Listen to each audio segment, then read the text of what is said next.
ಚಿಕ್ಕಬಳ್ಳಾಪುರ ತಾಲೂಕಿನ ದಕ್ಷಿಣ ಕಾಶಿ ಅಂತಾಲೆ ಖ್ಯಾತಿಯಾಗಿರುವಂತಹ ಭೋಗನಂದೇಶ್ವರ ದೇವಾಲಯದಲ್ಲಿ ಕಾರ್ತಿಕ ಮಾಸದ ಕೊನೆಯ ಸೋಮವಾರವಾದ ಇಂದು ನೂತನ ರಥ ಆಗಮಿಸಿದ ಹಿನ್ನೆಲೆಯಲ್ಲಿ ಅದ್ದೂರಿ ಬ್ರಹ್ಮ ರಥೋತ್ಸವವನ್ನು ಆಚರಿಸಲಾಯಿತು. ರಥೋತ್ಸವಕ್ಕೆ ಚಿಕ್ಕಬಳ್ಳಾಪುರ ಜಿಲ್ಲಾಧಿಕಾರಿ ಪಿಎನ್ ರವೀಂದ್ರ ಚಾಲನೆಯನ್ನ ನೀಡಿದರು.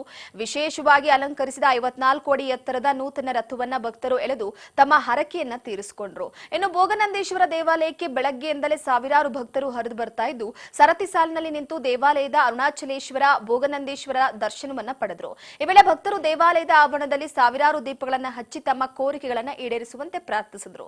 ರಥದ ದಾನಿಗಳಾದಂತಹ ವೆಂಕಟೇಗೌಡ 2.25 ಕೋಟಿ ರೂಪಾಯಿ ವೆಚ್ಚದಲ್ಲಿ ನೂತನ ರಥವನ್ನ ನಿರ್ಮಿಸಿಕೊಟ್ಟಿದ್ದು ಭೋಗನಂದೀಶ್ವರನ ಅನುಗ್ರಹದಿಂದ ರಥವನ್ನ ನಿರ್ಮಿಸಿಕೊಟ್ಟಿರುವುದಾಗಿ ಅವರು ತಿಳಿಸಿದ್ದಾರೆ.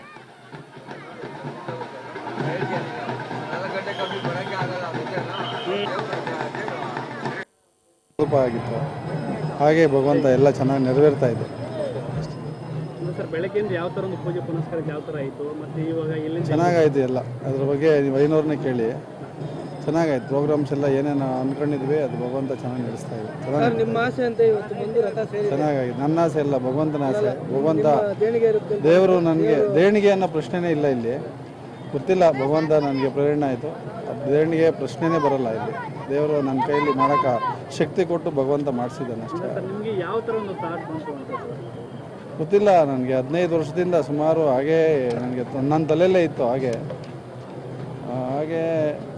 ದೇವರು ನನಗೆ ಶಕ್ತಿ ಕೊಟ್ಟ. ಅದ್ರ ಬಗ್ಗೆ ಭಗವಂತನೇ ನೆರವೇರಿಸ್ತಾರೆ.